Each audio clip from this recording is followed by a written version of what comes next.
6 things you need to know before induction of labour. Whether you choose to have your labour induced or not is a huge decision, and one that needs to be made with up-to-date and relevant information that works for you as an individual. My biggest worry with many hospitals who are offering or at times coercing women into induction is that there is a one-size-fits-all policy at play. This is less and less about the individual, you, and more about how that hospital likes to do things. So, here are 6 things that I would like you to know before you sign on the dotted line. 1. There are many strong opinions about induction of labour. Whatever you hear and whoever says it, some women will be very, very glad that they chose to have their labour induced. However, some women will regret that decision for the rest of their lives. Our feelings are complicated. There is no doubt that there are some humans walking around on this earth today because they were born sooner. There is also no denying the awful rates of birth trauma that have emerged in line with induction rates. You will hear a variety of different thoughts, feelings and opinions on induction, but the one that matters the most is your own. So please don't be afraid to walk a path that works best for you. Just because your friend, aunt, work colleague or random person online chose induction doesn't mean that it will be the best choice for you or that you have to. 2. Spontaneous labour and induced labour are not the same. They feel absolutely different and they will behave differently from each other too. Induced labour may take a while to get started, depending upon the type of induction chosen. But once it gets started, it will drop you much further into labour than if it were unfolding physiologically. This can be really surprising and hard to deal with. This sudden jump into labour, however, doesn't mean that you are further along in your labour and that you have less time to go. It just means that it becomes very intense very quickly.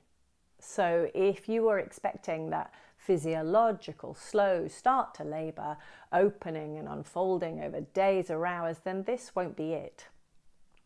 Induced labour can be mechanical or hormonal.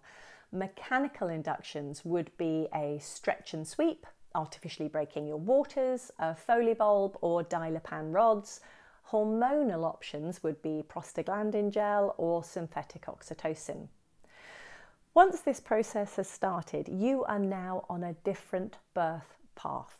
These choices cannot now be undone or rewound, and they will come with their own restrictions, such as potentially having to birth in the obstetric unit as opposed to with midwives, your birth partner not being allowed to stay with you until you were in active labour, and continuous fetal monitoring. So now being stuck on the bed, attached to the monitors.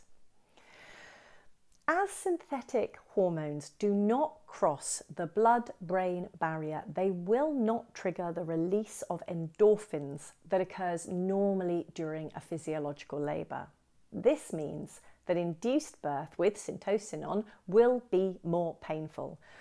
Does this mean that it's undoable? No, but if you are at least understanding that it will be more painful and intense, then you can prepare for that more ably.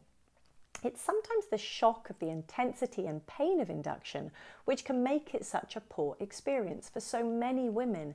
And it really grates on me that women are not advised of this when offered induction. 3. Induction doesn't always work. And it can take days to get going. It's not a given that induction will actually work for you. As the midwife Mary Cronk stated, labour with all its different factors like hormones and muscles and so on is like a synchronised swimming team. It all works really beautifully together.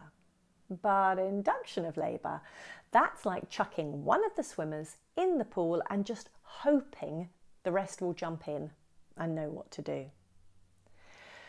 If induction does fail, it's the induction that fails and not the birthing mother or her baby. There are many times that trying induction of labour is a good option, preeclampsia, for example.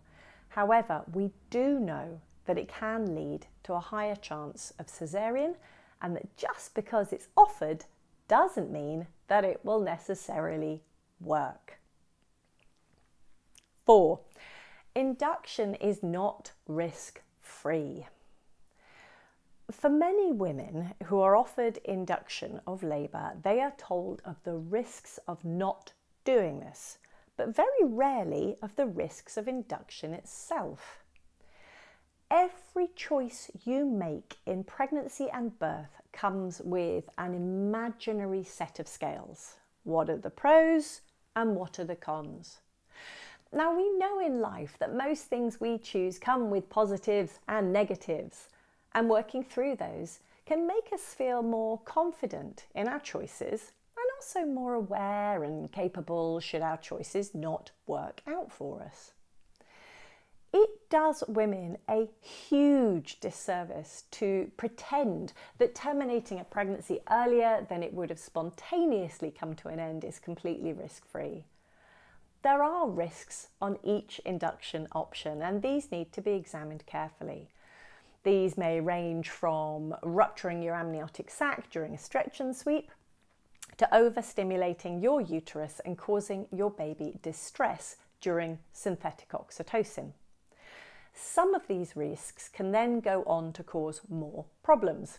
Now, it's not that everyone should avoid induction. It certainly has a good purpose.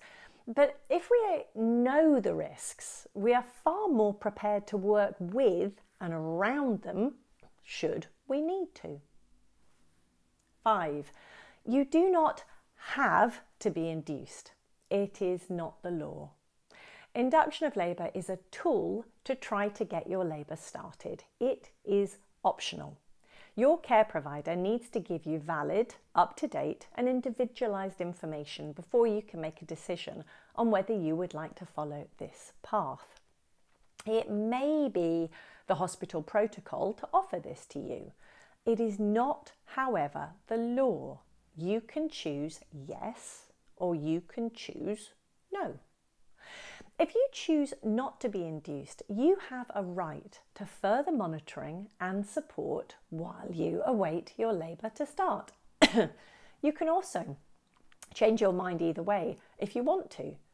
So you can say yes to an induction and then change your mind and cancel, or you can say no to an induction and then change your mind and book in.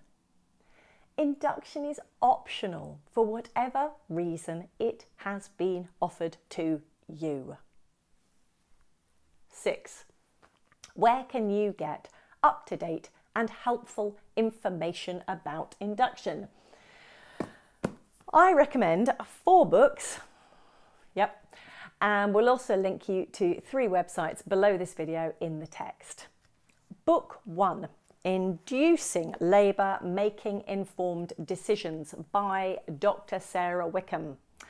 This book covers the pros and cons of waiting for birth to start or being induced. It examines whether it's better to induce and when it is better to wait. Sarah also looks at the evidence and arguments surrounding due dates, bigger babies, older maternal age, IVF, and when your waters are broken pre-labour. This book is evidence-rich and really clearly written. It's my absolute go-to. Book 2 is the follow-up to this book, again written by Dr. Sarah Wickham. In Your Own Time, How Western Medicine Controls the Start of Labour and Why This Needs to Stop. This book is really examining how on earth we are now where we are, where over 1/3 of all pregnant women are having their labours medically induced, and why this trend is continuing to grow at an alarming rate. In this book, she covers the advantages of waiting for spontaneous labour and teases apart why women are not getting to birth in their own way. With chapters such as Does My Baby Look Big in This? And Too Old, Too Fat, Too Black, Too Risky, Sarah takes you on a journey of why standard fixed point expectations should not be overruling individualised care. I'd order these two together. My third book is Rachel Reed's Why Induction Matters. This little book is chock full of evidence-based information and explains in detail the induction process and the reasons why you may be offered it. This book is great also if you are choosing induction, as it contains a chapter on creating a birth plan for a medical induction, which you will find enormously helpful. It's also a great go-to book if you're having to move swiftly, as clearly it's not a huge tome to work through. My last book may feel more relevant for those of you in the UK, as it's been written by the Association for the Improvements in the Maternity Services, AIMS, which is a UK-based birth charity. However, if you're quite a visual learner like me, you may find the graphics, layout, highlighted sections and chapter roundups really helpful. Again, like the other books, the content in this book is to help you decide whether to have your labour induced.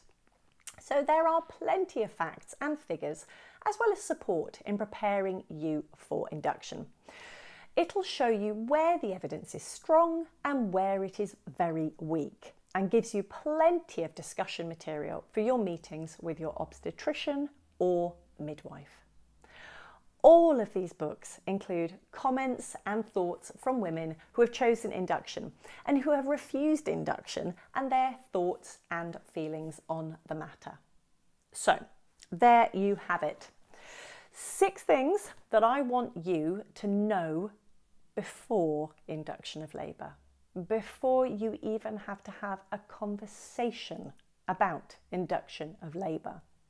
And if you watch this video and buy the books and then go into spontaneous labour before you need any of this info, please just pass it on to the next mum. You don't know what you don't know. Induction is a big subject currently changing the face of maternity services. It really does need discussing. So let me know your thoughts, your feelings, your worries, your hopes, everything in the comments below. If you've got feedback for other parents who are making these choices at the moment, let them know. And I very much look forward to seeing you again soon.